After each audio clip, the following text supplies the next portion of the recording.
Audio book वाङ्मय 34 भारतीय संस्कृति के आधारभूत तत्व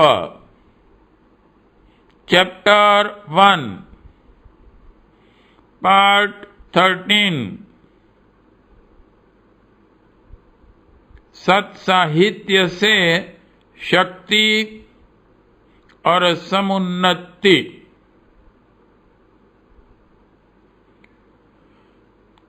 वर्तमान अवस्था से ऊंचे उठकर समुन्नत बनने की, शक्तिशाली बनने की भावना एक आध्यात्मिक तथ्य है। उत्थान ही जीवात्मा का मूलभूत उद्देश्य है। इसी की पूर्ति में लगे भी रहते हैं। यह दूसरी बात है कि वास्तविक प्रगति का सच्चा स्वरूप न हम समझ पाए, किंतु आगे बढ़ने, उन्नत होने की आकांक्षा सभी में होती है। विचारकों का कथन है कि संसार में निर्बल प्राणियों के लिए कोई स्थान नहीं है। प्रकृति के सारे आघात भी निर्बलों पर ही होते हैं। संसार के संघर्ष में योग्य व्यक्ति साहसी और सुरमा ही ठहर सकते हैं। जीवन के लिए शक्ति अवश्य चाहिए।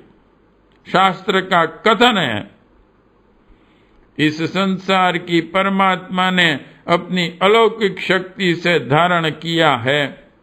मनुष्य के लिए भी योग्यता बढ़ाकर शक्ति संपन्न होना यही सबसे बड़ा धर्म है। शक्ति उस साधना को कहते हैं जिससे विजय मिलती है। यों धन, बल, पशु आदि का होना भी लौकिक दृष्टि से शक्तिमान होने का सबूत है। शारीरिक बल को भी मनुष्य की योग्यता मानते हैं, किंतु यह देख चुके हैं कि समुन्नति के मार्ग में धन जन का न होना अवरोधक नहीं है। गौतम बुद्ध तब शक्तिमान बन सके जब उन्होंने लौकिक शक्तियों का परित्याग कर दिया। करोड़ों धनी सत्तावानों की तुलना में उनकी महत्ता सर्वश्रेष्ठ सिद्ध हुई। उस समय के सम्राट अशोक तक ने उनके समक्ष अपने घुटने टेके थे। गांधी जी शरीर से बड़े दुबले पतले और निर्बल थे। कुल 66 पाउंड वजन के गांधी जी ने ब्रिटिश साम्राज्य को परास्त कर दिखाया, जिसके शासन में कभी सूर्यास्त नहीं होता था। अतः धन की शक्ति, धन और शारीरिक शक्तियां स्वल्प है, अपूर्ण है। इससे शक्तिशाली कहलाने का गौरव कभी नहीं मिल सकता।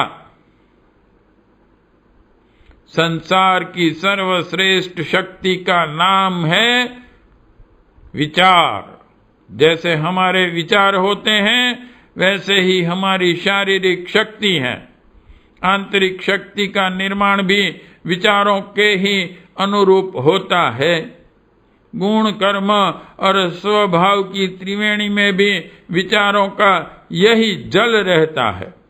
कोई व्यक्ति चाहे कि हमारी स्थिति इसके विपरीत हो, तो यह संभव है। निश्चयात्मक विचारों से ही निर्माण शक्ति का विकास होता है। स्वस्थ बनने का विचार न उठे तो व्यायाम करने, मालिश करने और पुष्टि कारक आहार जुटाने का कष्ट साध्य श्रम और समय साध्य कर्म मनुष्य क्यों करे? सत्याग्रह के दृढ़ विचारों से प्रभावित होकर ही महात्मा गांधी स्वतंत्रता आंदोलन में कूदे थे। विचारों से आवश्यकता पर ही संपूर्ण राष्ट्र ने उनके इस महान कार्य में हाथ बटाया था। विचारों का बल निसंदेह बहुत बढ़ चढ़कर है। दार्शनिक एमरसन का कथन है, आध्यात्मिक शक्ति भौतिक शक्तियों से बड़ी है। विचार ही संसार पर शासन करते हैं। अच्छे विचारों का परिणाम भी श्रेष्ठतर होता है। भविष्य का निर्माण भी विचारों के अनुरूप ही होता है। विचार ही शक्ति का स्रोत है। इस बात को संसार के सभी मनुष्यों ने स्वीकार किया है। किसी भी उच्च साधन की सरलता के लिए विचारों की आवश्यकता प्रमुख है। विचार संचालन करते हैं, इसलिए वे श्रेष्ठ हैं। इस बात से इनकार करने का कोई कारण भी खोज में नहीं आया है। विचारों की शक्ति अलौकिक है, यह निर्विवाद सत्य है। किंतु यह न भूलना चाहिए कि व्यक्ति के पतन का कारण भी उनके विचार ही होते हैं। हीन विचारों के कारण मनुष्य दुष्कर्म करता है, शक्ति का अपव्यय करता है, जिससे उसकी योग्यता फीकी पड़ जाती है। अतः उत्थान के लिए शक्तिशाली विचार चाहिए, ऊर्ध्वगामी विचार चाहिए। विचार की योग्यता मनुष्य में साहित्य के द्वारा आती है। साहित्य में वह शक्ति होती है कि समाज की रूप रेखा बदलने में उसका महत्व सर्वोपरि है। यह कथन असत्य नहीं है कि साहित्य ही समाज का दर्पण है, अर्थात किसी भी समाज की शक्ति और योग्यता की परख उसके साहित्य से होती है। विचारों को ऊंचा उठाने वाला साहित्य यदि उपलब्ध हो सके तो आत्मोन्नति का प्रथम प्रयास सफल ही समझना चाहिए। साहित्य का अर्थ यहाँ उस साहित्य से है जिससे मनुष्य का चरित्र ऊंचा उठ सके और उसमें उच्च नैतिक सद्गुणों का समावेश हो। जीवन निर्माण के लिए ऐसे साहित्य की आवश्यकता होती है जो हमारी भावनाओं को ऊंचा उठाने की क्षमता रखता हो। स्कूली किताबें, नाटक, भजन या धर्म की लकीरें पीटने वाली पुस्तकें ही इसके लिए पर्याप्त नहीं है। एक ऐसे साहित्य से हमारी सुरुचि नहीं जमती, आध्यात्मिक और मानसिक तृप्ति नहीं मिलती, उसे साहित्य कहने में संकोच होता है। जो साहित्य व्यक्ति और समाज में गति और शक्ति पैदा न कर सके, सौंदर्य प्रेम समुन्नत न कर सके, वह साहित्य नहीं प्रवंचना है। हमारा तात्पर्य उस साहित्य से है जो सच्चा संकल्प और कठिनाइयों पर विजय पाने की सच्ची दृढ़ता उत्पन्न करे।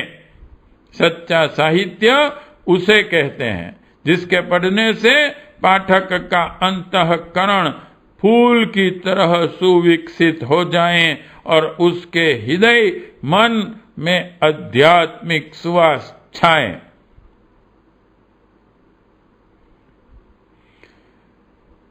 पतनकारी साहित्य से व्यक्ति और राष्ट्र की शक्ति नष्ट होती है। आज इस बात के प्रमाण चारों तरफ फैले दिखाई दे रहे हैं। विलासिता, कामुकता और अनाचार फैलाने वाले साहित्य की जो बाढ़ आज आई हुई है, इससे सामाजिक सामर्थ्यों का कितना विनाश हो रहा है, यह किसी से छिपा नहीं है। लोगों का चरित्र इतनी तेजी से गिरता जा रहा है कि विचारवान लोगों के हृदय इस आशंका से कांपने लगे हैं कि कहीं सामाजिक विद्रोह की ज्वाला न भड़क उठे। अश्लील साहित्य भी बहुत कुछ इसके लिए जिम्मेदार हैं। ऐसे साहित्य से जितना ही बच सके उतना ही परम सौभाग्य समझना चाहिए। सत साहित्य से ग्रहण करते रहने की परंपरा चल पड़े तो मानसिक उत्थान होता रहेगा और दुर्गुणों से बचते रहेंगे। इस युग के इस समय में जबकि संत जनों और सहृदय पुरुषों का नितांत अभाव है, प्रेरणाप्रद विचार प्राप्त करने के लिए साहित्य का ही आश्रय लेना पड़ेगा। किंतु यह ध्यान बना रहे कि साहित्य वही उपयोगी हो सकता है जो हमें ऊंचा उठा सके, हमारे अंतःकरण में प्रकाश उत्पन्न कर सके। जहाँ कोई अन्य साधन हो वहाँ नियमित रूप से सद्ग्रंथों, आत्मनिर्माण करने वाली पुस्तकों का स्वाध्याय करते रहना चाहिए। इससे भी मन बुरे विचारों से बचा रहता है और सद्भावनाएं उत्पन्न होती हैं।